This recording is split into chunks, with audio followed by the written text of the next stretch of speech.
Hello बच्चों, देखिए आज अपन चैप्टर 3 स्टार्ट करने वाले हैं और चैप्टर 3 आपके है आनुवंशिकी और बोर्ड एग्जाम के अंदर ये 4 अंक का आता है।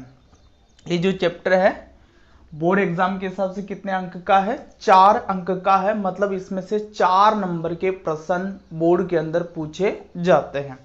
इससे पहले अपन ने चैप्टर 1 और चैप्टर 2 कंप्लीट कर लिया है। यदि आप ये दोनों चैप्टर देखना चाहते हैं तो इसके लिए मैं आपको डिस्क्रिप्शन बॉक्स के अंदर लिंक दे दूंगा, तो वहां से आप इसको पढ़ सकते हो।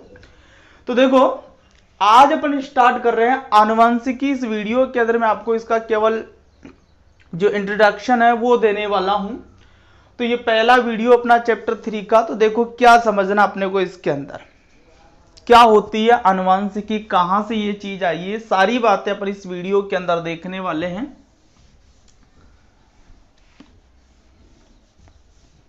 तो देखिए, जो लैंगिक जनन होता है वो क्रिया अपन ने पढ़ रखी है। तो लैंगिक जनन के अंदर क्या होते हैं कि एक तो होता है नर जननांग और एक होता है मादा जननांग। ठीक है। तो देखिए, नर जननांग के अंदर तो क्या होते हैं कि नर युग्मक बनते हैं। क्या बनते हैं? नर युग्मक। और मादा जननांग के अंदर क्या होता है? मादा युग्मक बनते हैं। कौन से युग्मक बनते हैं? मादा युग्मक। अब ये दोनों जो युग्मक है, इन दोनों के अंदर निषेचन की क्रिया होती है। जैसे मान लीजिए ये ऐसा आपका नर युग्मक है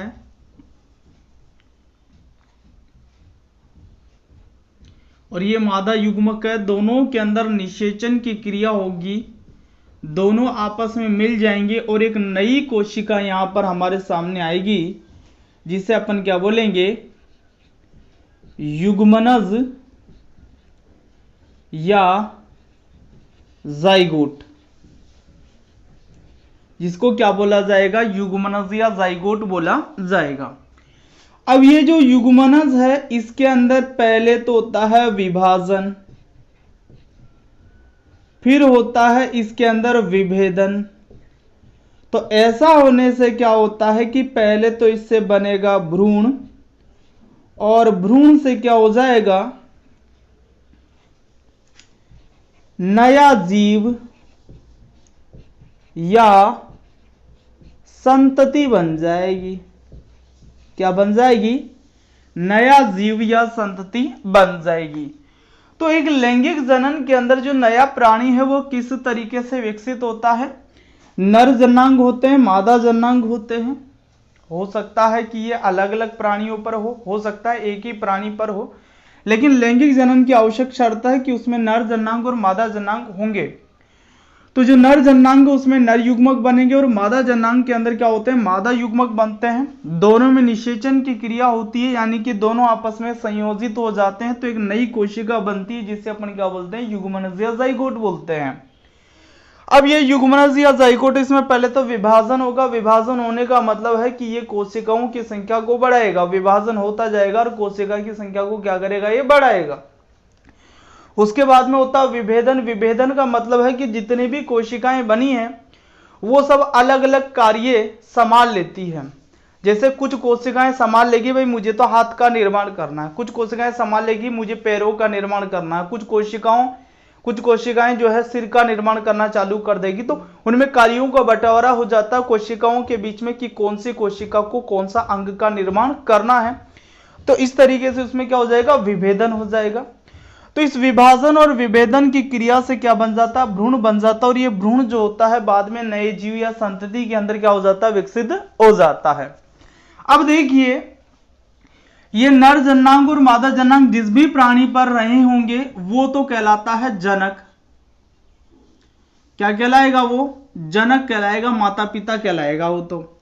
और यहां पर क्या है? संतति। अब ये जो संतति है और ये जनक है, इसकी यदि अपन संरचना को देखें, इसकी तुलना करें, लक्षणों की तुलना करें, तो आप ये पाएंगे कि संतति में कुछ लक्षण तो उसके जनक से ही आए हैं। संतति में कुछ लक्षण तो कहां से आए हैं, उसके जनक से आए हैं, उसके जनक में भी वो लक्षण विद्यमान थे तो वो संतति में भी क्या हो गए, आ गए।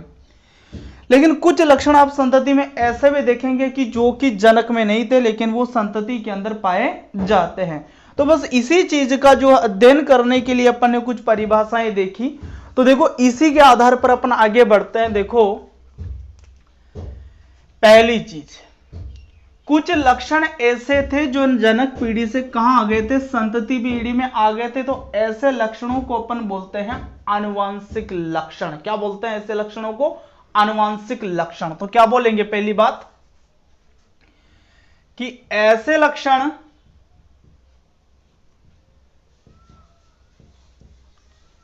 जो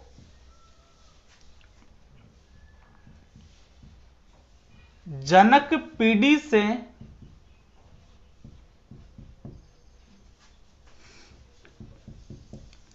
संतति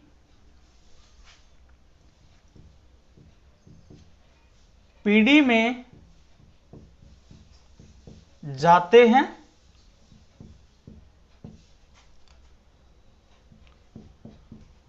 आनुवंशिक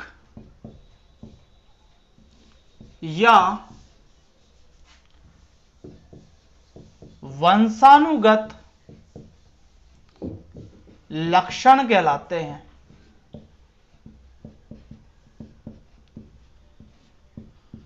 तो जो लक्षण जनक पीढ़ी से संतति पीढ़ी में चले गए, माता पिता से उसकी संतान में चले गए, ऐसे लक्षण कौन से लक्षण कहलाएंगे, आनुवंशिक लक्षण या वंशानुगत लक्षण कहलाएंगे। दूसरी चीज कि ये जो लक्षण हैं ये कहां से कहां जा रहे हैं, जनक पीढ़ी से संतति पीढ़ी में जा रहे हैं। तो ये आनुवंशिक लक्षणों का जनक पीढ़ी का आनुवंशिक लक्षणों का जनक पीढ़ी से संतति पीढ़ी में जाना कहलाता है आनुवंशिकता। क्या कहलाता है, आनुवंशिकता कहलाता है। तो दूसरी बात अपन क्या देखें कि आनुवंशिक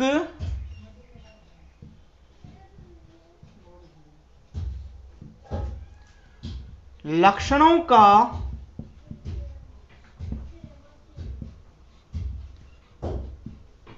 जनक पीढ़ी से संतति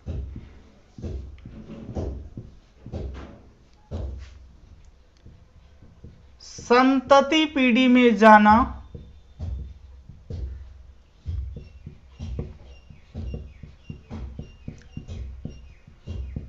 क्या कहलाता है, आनुवंशिकता कहलाता है।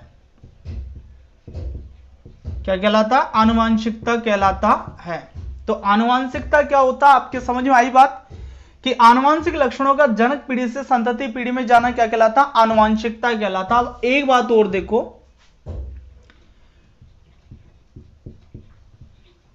आनुवंशिकता को अंग्रेजी में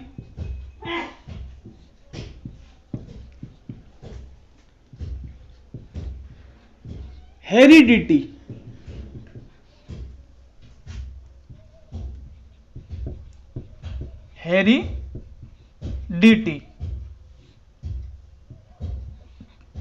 कहते हैं। आनुवंशिकता को अंग्रेजी में क्या बोला जाता है, हेरिडिटी बोला जाता है। और ये जो हेरिडिटी शब्द है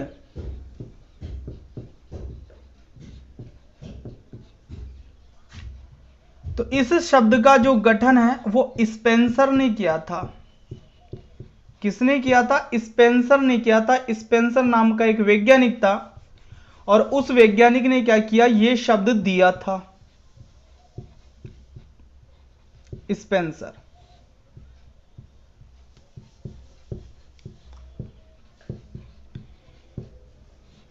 ठीक है, हेरिडिटी शब्द किसने दिया था, स्पेंसर ने दिया था। जो जनक पीढ़ी से संतति पीढ़ी में लक्षण जा रहे हैं तो वो जाने की जो क्रिया है उसको हेरिडिटी नाम किसने दिया, स्पेंसर ने दिया। ठीक है, तो देखो हमने क्या क्या बात जान ली। पहली चीज हमने ये देख ली कि लैंगिक जनन के अंदर जब संतति बन रही है तो उसके अंदर क्या होता है कि कुछ लक्षण तो ऐसे होते हैं जो माता पिता से ही संतति में आते हैं, और कुछ लक्षण ऐसे होते हैं जो कि माता पिता में तो नहीं है लेकिन संतति के अंदर वो लक्षण क्या होते हैं, देखने को मिलते हैं।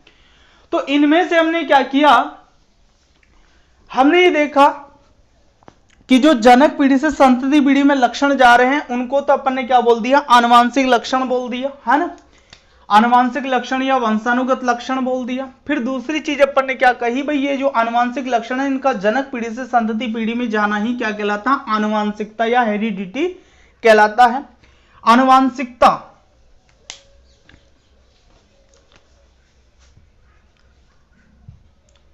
जो आनुवांशिकता है इसको अंग्रेजी में क्या बोल दिया अपन ने, हेरिडिटी बोल दिया। और हेरिडिटी शब्द किसने दिया है, स्पेंसर नाम के वैज्ञानिक ने दिया है। अब दूसरी बात देखो, संतति में कुछ लक्षण ऐसे भी हैं जो जनक में तो नहीं है लेकिन संतति के अंदर विद्यमान है, तो ऐसे लक्षणों को अपन बोलते हैं विभिन्नताएं। तो यहां पर अपन विभिन्नता को कैसे लिखेंगे, देखो इसको ऐसे लिखा जाएगा, जनक पीढ़ी व संतति पीढ़ी के बीच पाए जाने वाले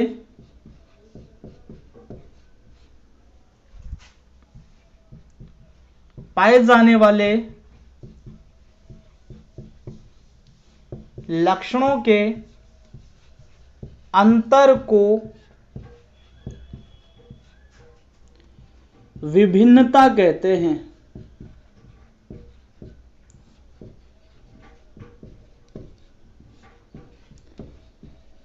यानी कि ऐसे लक्षण जो जनक पीढ़ी में नहीं है लेकिन संतति पीढ़ी में आ गए हैं, तो ऐसे लक्षण क्या कहलाएंगे, विभिन्नता कहलाएंगे। तो जनक पीढ़ी और संतति पीढ़ी के बीच पाए जाने वाले लक्षणों के अंतर को ही अपन क्या बोलते हैं, विभिन्नता बोलते हैं। तो देखो यहां पर आगे अपन एक विज्ञान की शाखा पढ़ेंगे जिसे बोला जाता आनुवांशिक विज्ञान या आनुवांशिकी।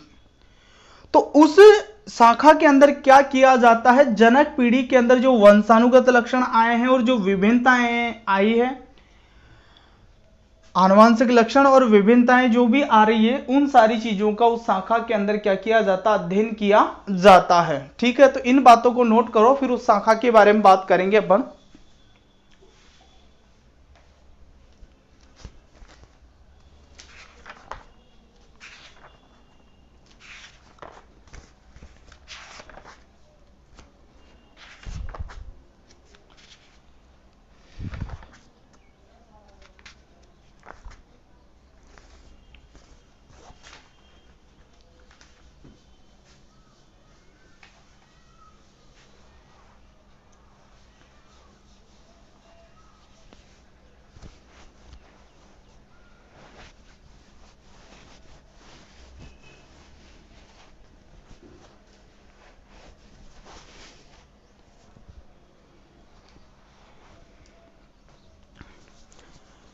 ठीक है, तो मिटा रहा हूं अब मैं।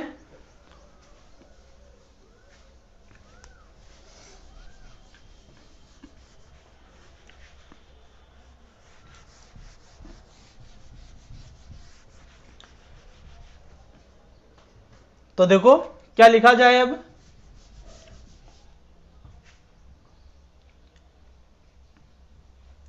जीव विज्ञान, इसकी जगह विज्ञान भी लिख सकते हो, कि वह शाखा जिसमें संतति के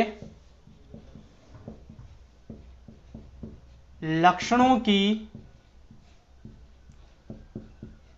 आनुवंशिकता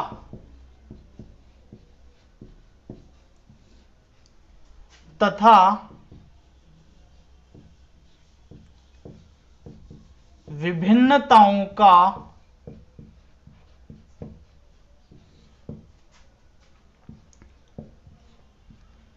अध्ययन किया जाता है,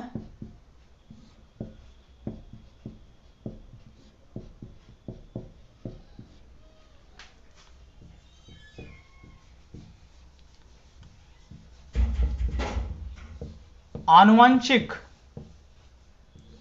विज्ञान, आनुवंशिक विज्ञान या आनुवंशिकी कहलाती है।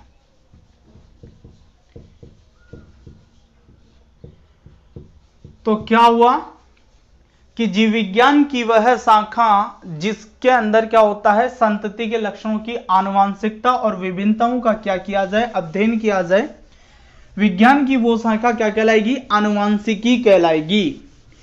तो आनुवांशिकता और आनुवांशिकी दोनों क्या है, अलग अलग चीजें हैं। आनुवांशिकता तो क्या होती है, आनुवांशिक लक्षणों का जनक पीढ़ी से संतति पीढ़ी में जाना तो क्या कहलाएगा, आनुवांशिकता कहलाएगा। और विज्ञान की जिस शाखा के अंदर संतति के जो लक्षण है उनकी आनुवांशिकता का और विभिन्नताओं का अध्ययन किया जा रहा है, विज्ञान की वो शाखा क्या कहलाती है, आनुवांशिकी या आनुवांशिक विज्ञान कहलाती है। अब आगे देखो, आनुवंशिकी को अंग्रेजी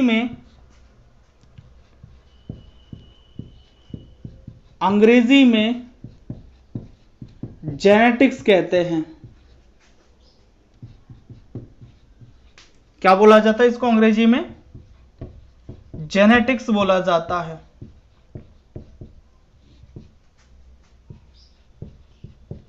ठीक है, और ये जेनेटिक्स शब्द किसने दिया था, तो ये जेनेटिक्स शब्द जो था बेटसन ने दिया था। तो यहां पर आगे अपन लिख देवे हैं, जेनेटिक्स शब्द का गठन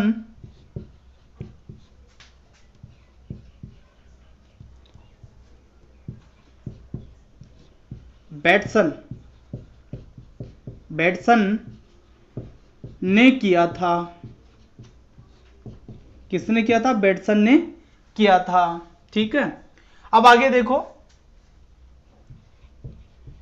जेनेटिक्स शब्द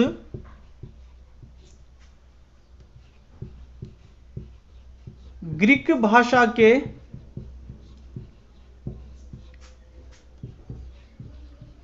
जीन शब्द से बना है।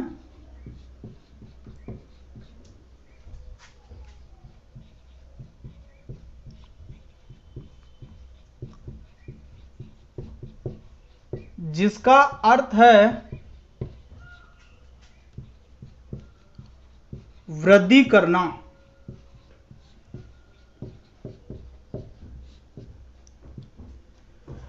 तो जेनेटिक शब्द कहां से लिया गया है, ग्रीक भाषा के जीन शब्द से लिया गया है और इसका अर्थ क्या होता है, वृद्धि करना होता है। इसका अर्थ क्या होता है, वृद्धि करना। तो देखो यहां पर अपन ने देख लिया भाई आनुवांशिकता क्या होती है, आनुवांशिक लक्षण क्या होते हैं और आनुवांशिक विज्ञान या आनुवांशिकी क्या होती है। तो दोबारा एक बार समझो पूरी बात को। पहली चीज अपन ने कही कि ऐसे लक्षण जो जनक पीढ़ी से संतति पीढ़ी में जाते हैं वो आनुवांशिक लक्षण कहलाते हैं। दूसरी बात अपन ये देखी कि जनक पीढ़ी और संतति पीढ़ी के बीच में लक्षणों का जो अंतर होता है उन्हें क्या बोला जाता है, विभिन्नताएं बोला जाता। तो हमने ये देखा कि आनुवांशिक लक्षणों का जनक पीढ़ी से संतति पीढ़ी में जाना क्या कहलाता, आनुवांशिकता कहलाता है। ठीक है ना। फिर हमने क्या कहा, भाई जीव विज्ञान की वह शाखा जिसमें संतति के लक्षणों की आनुवांशिकता और विभिन्नताओं का क्या किया जाता, अध्ययन किया जाता, उसे क्या बोला जाता, आनुवांशिक विज्ञान या आनुवांशिकी बोला जाता है। आनुवांशिकी को अंग्रेजी में अपन ने जेनेटिक्स बोला और जेनेटिक्स शब्द किसने दिया था, बेटसन नाम के वैज्ञानिक ने दिया था। जो जेनेटिक्स शब्द है ये किसने दिया, बेटसन नाम के वैज्ञानिक ने दिया था। और जेनेटिक्स शब्द किससे बना है, जीन शब्द से बना है, जिसका अर्थ क्या होता है, वृद्धि करना होता है। तो ये सारी शब्दावलियां शुरुआत की है जब जेनेटिक्स शुरू हुआ है। ठीक है, तो इनको भी आप नोट कीजिए।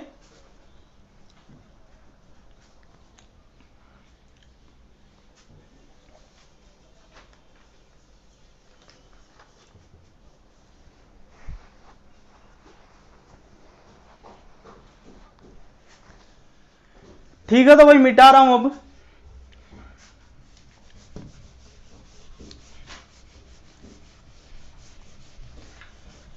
अब देखिए इस चैप्टर के अंदर जो जो बातें अपने को पढ़नी है, क्योंकि अभी अभी अपने को पता पड़ा है कि विज्ञान के अंदर एक आनुवांशिकी विज्ञान नाम का भी एक सब्जेक्ट है। तो इसके बारे में अपने को कैसे अध्ययन करना है,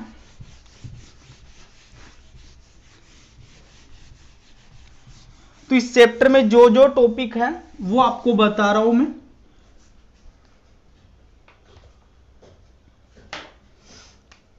देखो इसमें आगे अपन क्या करेंगे, कुछ टॉपिक लेंगे जो इस वीडियो में नहीं अगले वीडियो में अपन पढ़ेंगे, लेकिन उन सारे का इंट्रोडक्शन में इसमें आपको दे रहा हूं। तो देखिए एक टॉपिक आपको इसमें पढ़ना है मेंडलवाद या मेंडलिज्म। ठीक है। दूसरा टॉपिक आपको पढ़ना है मेंडलवाद की पुनर्खोज। इसके बाद में आपको पढ़ना होगा मेंडल की सफलता के कारण। मेंडल की सफलता के कारण। इसके बाद में अपन पढ़ेंगे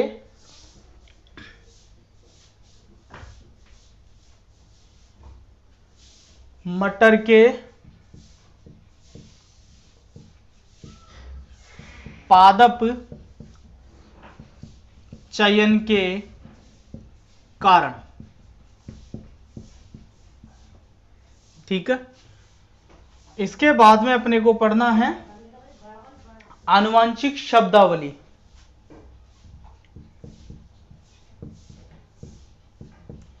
आनुवांशिकी शब्दावली।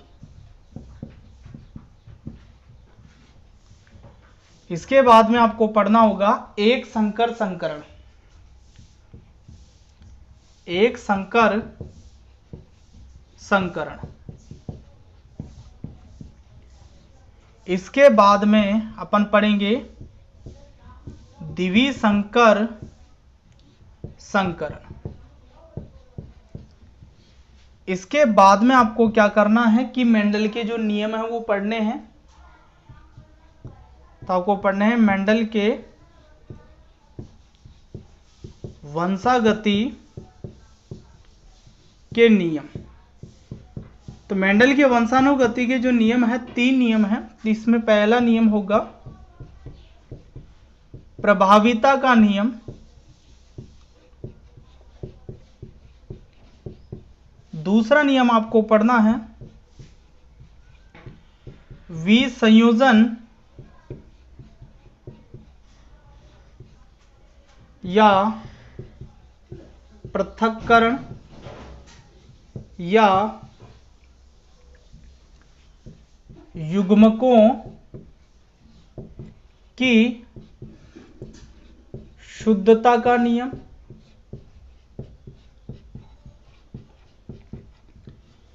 तीसरा नियम आपको पढ़ना होगा स्वतंत्र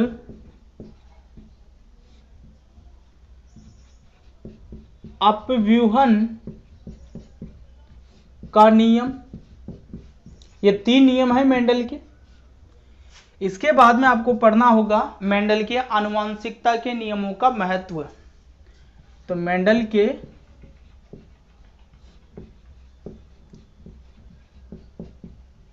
आनुवंशिकता की जगह आप वंशागति भी बोल सकते हो ना। वंशागति के नियमों का महत्व। ठीक है। इसके बाद में कुछ और चीजें अपन लेंगे, जैसे इसमें एक तो पढ़ना अपने को संकर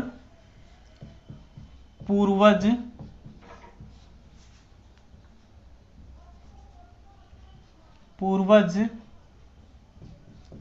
संकरण। इसको अंग्रेजी में अपन बोलते हैं बैक क्रॉस, बैक क्रॉस। तो ये दो प्रकार का होता है, एक तो होता है बाह्य संकरण, बाह्य संकरण जिसे अपन बोलते हैं आउट क्रॉस, अंग्रेजी में क्या बोला जाता है इसको, आउट क्रॉस। और दूसरा होता है परीक्षण संकरण, और परीक्षण संकरण को अपन अंग्रेजी में बोलते हैं टेस्ट क्रॉस। ठीक है, तो ये सारे वो टॉपिक है जो कि आप इस चैप्टर के अंदर पढ़ेंगे। तो इस चैप्टर को पूरा करवाने के लिए मैंने भी एक प्लान बनाया है, वो प्लान मैं आपको बता रहा हूं और उसी के अकॉर्डिंग आपको क्या है कि इसमें वीडियो मिलेंगे। तो देखो भाई, एक वीडियो तो आज का आपका हो ही गया ये, और जो दूसरा वीडियो है उसके अंदर अपन क्या करेंगे, ये 4 टॉपिक ले लेंगे। दूसरा नंबर का जो वीडियो आएगा उसमें देखो मेंडलवाद या मेंडलिज्म लेंगे। एक पादरी जिसने क्या किया था, चर्च के अंदर मटर के पौधे उगाए थे और बाद में वो आनुवंशिक विज्ञान का जनक बना था, तो वो था मेंडल, जिसके बारे में अपन पढ़ेंगे। फिर मेंडलवाद की पुनर्खोज, मेंडल की सफलता के कारण और मटर के पादप चयन के कारण। तो ये 4 टॉपिक अपन इस दूसरे वीडियो में पढ़ेंगे। इसके बाद में पढ़ना है अपने को शब्दावली। तो देखो, आनुवंशिक विज्ञान जो है एक नया विषय हमारे सामने आएगा, तो इसको समझने के लिए कुछ शब्द अपन काम में लेते हैं। तो पहले वो शब्दों को समझना जरूरी है, तभी ये विज्ञान अपन अच्छे से समझ पाएंगे। तो टोटल 19 शब्दावली बताऊंगा मैं, तो इसमें क्या 2 वीडियो कर दूंगा, 3 और 4 नंबर का जो वीडियो है शब्दावलियों का रह जाएगा।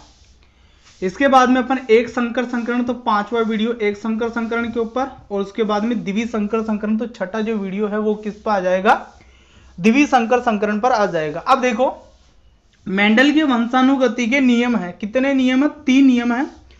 प्रभाविता का नियम, विसंयोजन पृथक्करण या युग्मकों की शुद्धता का नियम, और तीसरा नियम है स्वतंत्र अपव्यूहन का नियम।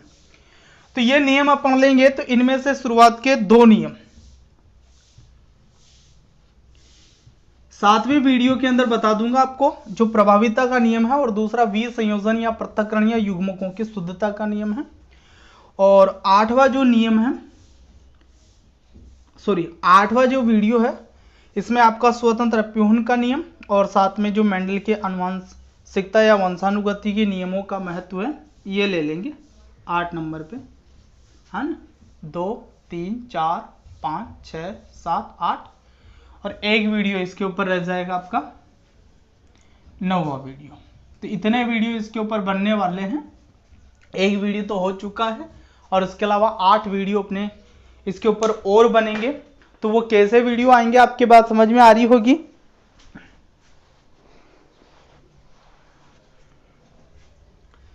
तो ये आप कॉपी में नोट करके रखना भाई। जो आपका इस चैप्टर में घुसने का जो नक्शा है वो बताया मैंने इस वीडियो के अंदर केवल, और जो प्रारंभिक बेसिक जानकारी है वो बताइए कि आनुवंशिकता और आनुवंशिकी होती क्या है, वो बात आपके समझ में आ गई होगी। ठीक है, तो बच्चों मिलते हैं फिर नेक्स्ट वीडियो में, तब तक के लिए ऑल द बेस्ट।